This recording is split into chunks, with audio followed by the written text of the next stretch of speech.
Right, this is the New Forest. I was born near here. I'm now in my 60s. This is a place called Holmesley, which during World War II was an aerodrome.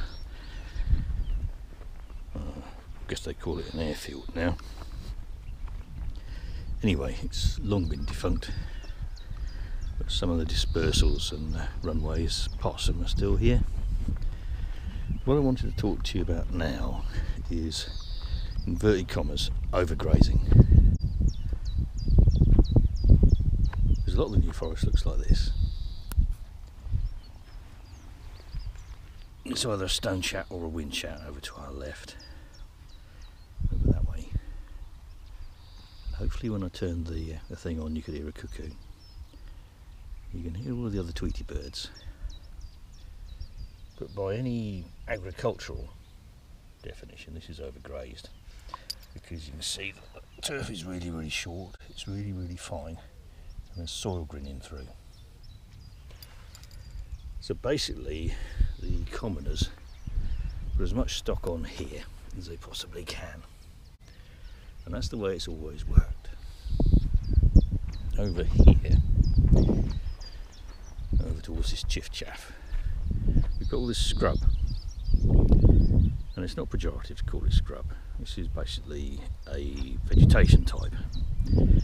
So you've got short grass, and then you've got gorse coming in, which is a legume, pea family, and it fixes nitrogen.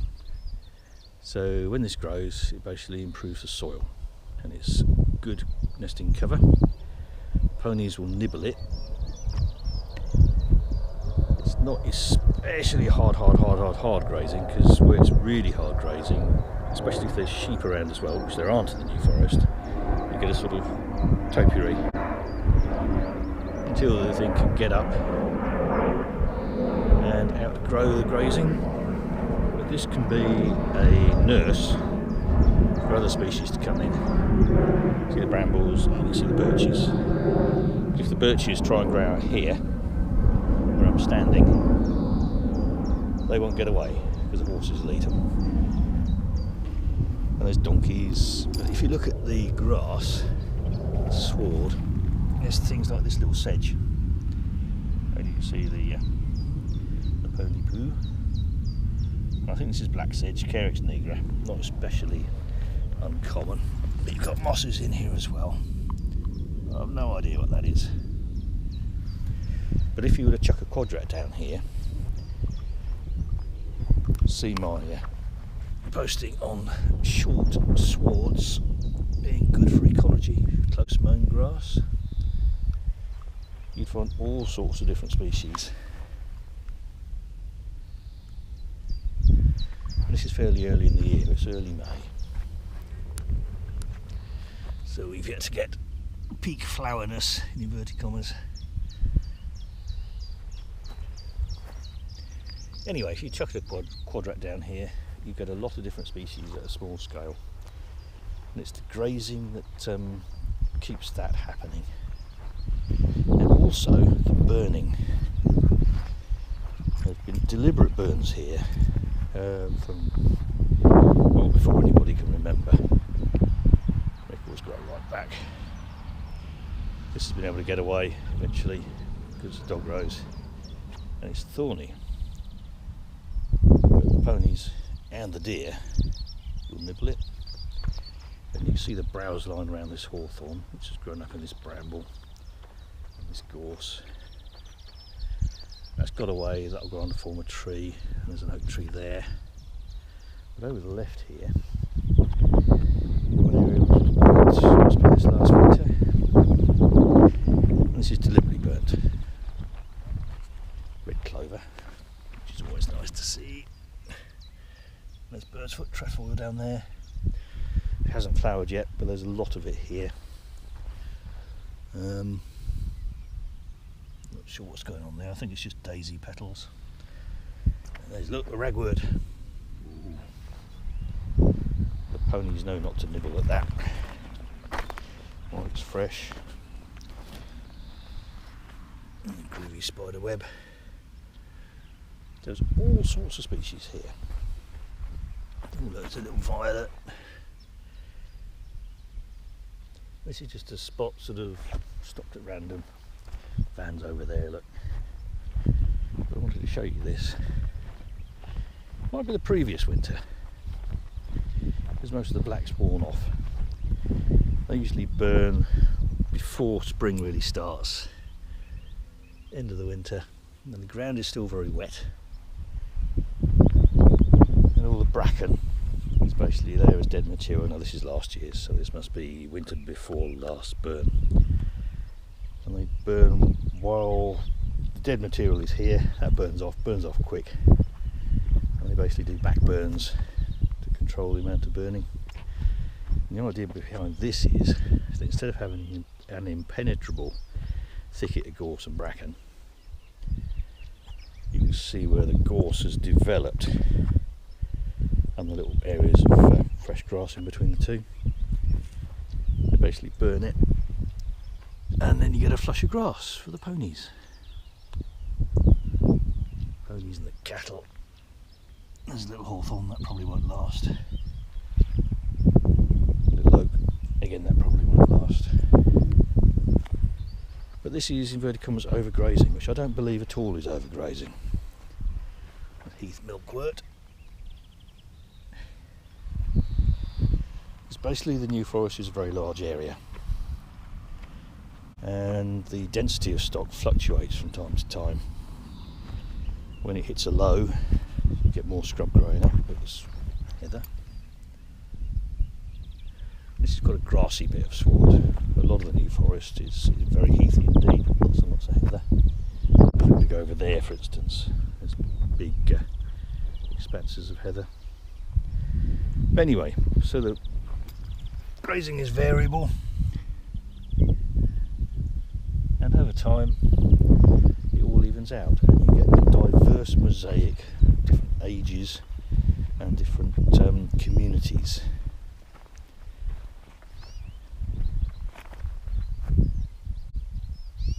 So, overgrazing or not?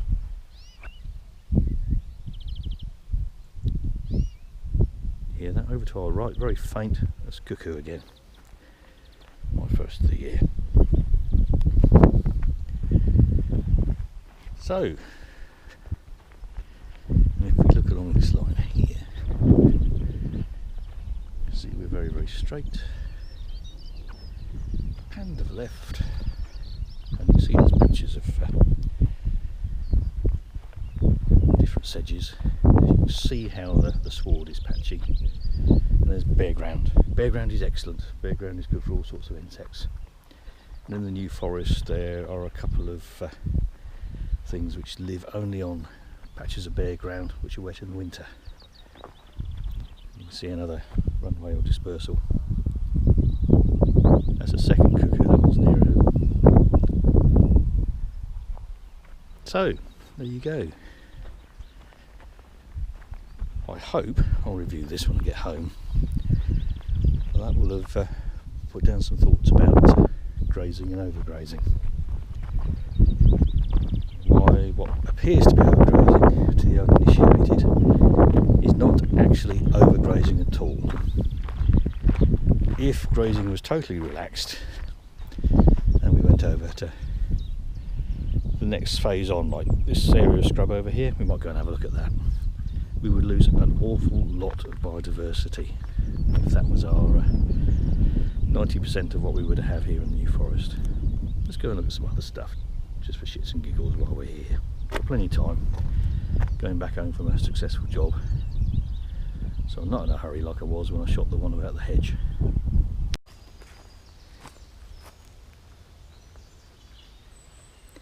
This is literally 2 minutes trundle down the road, and you see the vegetation under here is completely different. So you've got holly on the left, you've got birch, and that's a little oak, little scrub oak.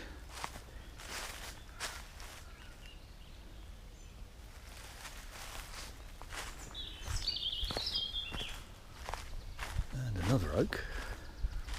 one looks different. This is probably quite a lot younger than the other one. And basically this is secondary woodland developed from scrub, modified by hard grazing. You see where there's a browse line up along here, all the way around. That's pony reach height, and they will eat the holly. In fact, there are areas in the New Forest where there are what are called hollins, which is basically pollarded hollies. The branches were cut and dropped in hard winters when they were getting a bit overstocked and the ponies were getting a little bit low on condition, and that would allow the ponies to come through the winter.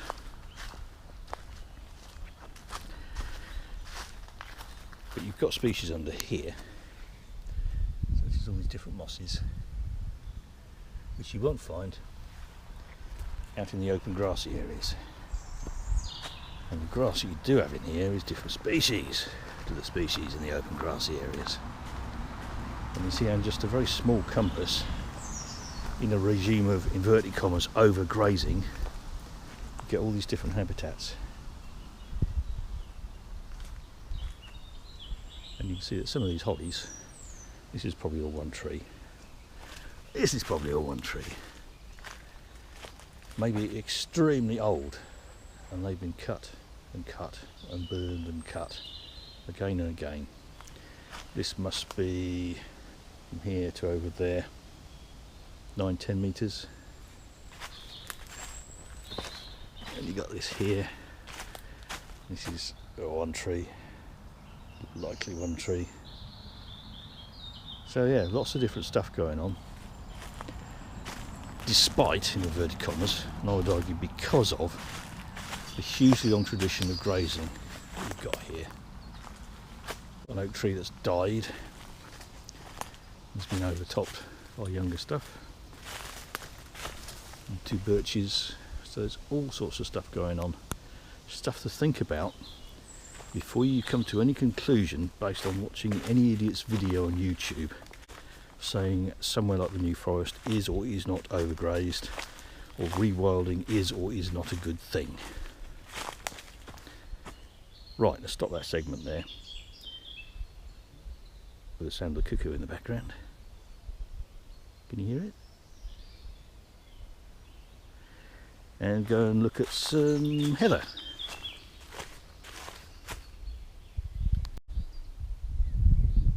Right, this is another 2 minutes trundle down the road. We're standing on Thorny Hill here. There's a settlement behind me called Thorny Hill, looking over towards Burley, which is hidden in there. And you can see this area of wet heath going all the way through the bottom. You see this brown colour with tongues of gorse basically growing in, and the gorse can get like this and go higher again. And you see, from the point of view of being a pony, you can sort of get here amongst this and graze what's growing, including the heather. And this is all ling with heath milkwort, the blue flower. And if you scratch around in here, you'll find all sorts of different stuff. That's cross-leaved heath, which says slightly wet heathland.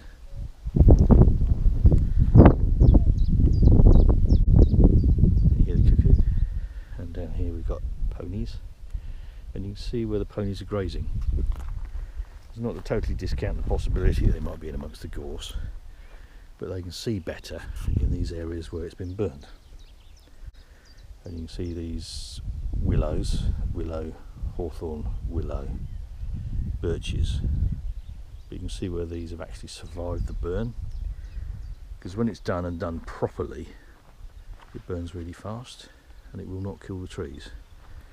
These willows here have been a bit snirked, and as there's that one up on the skyline, try and line you up with my finger pointing, although my finger don't point straight anymore, and you can see where it's been burned, and that's deliberate. This is not a wildfire. And you can see over there they've been maintaining this sort of sweep of green, and in here, so they've been mowing areas to actually keep their burning within bounds. They've been cutting fire breaks basically. You can see the gorse across here, you've got trees coming up. And there are various warblers, but this again is grassy. And you can see the birds flying in and out all the time. And this is heathy down here, and as you get towards the right, it gets wetter and wetter and wetter. And there's a stream runs down there. And you've got a lot of enclosed land on the hill over here, and that is more wooded. And up to the tops, you get more dry heath rather than wet heath that you have in this bowl which we're in now at the moment. So, a bit of a rough and ready introduction straight off the top of my head, like all my videos, about controlled burning, grazing and inverted commas overgrazing. Hope that made sense. If you comment, always feel free to comment on my stuff, and always take it with a pinch of salt. Think about what I say, think about what other people say, and think about what conclusions you draw and where your attitudes are when you're thinking about stuff like grazing and damage in inverted commas like this. Because this has got wet in the winter, it's been poached, and there'll be things living in the shade. It'll be transitory. Other species like this toad rush, which will live in these little wet patches, which the horses make inverted commas worse. Got rushes here. I was going to stop this video, but I saw this and kept going. Got sphagnum moss here. It's pretty dry now on these tussocks. I don't want to step on that. So you've got a variation all through here on these tussocks. These are probably purple moor grass originally on this wet bit, this little wet flush. And you can see where this flush goes. There's sphagnum along the top. And you've got this really short grass over here. And, oh look, sundew.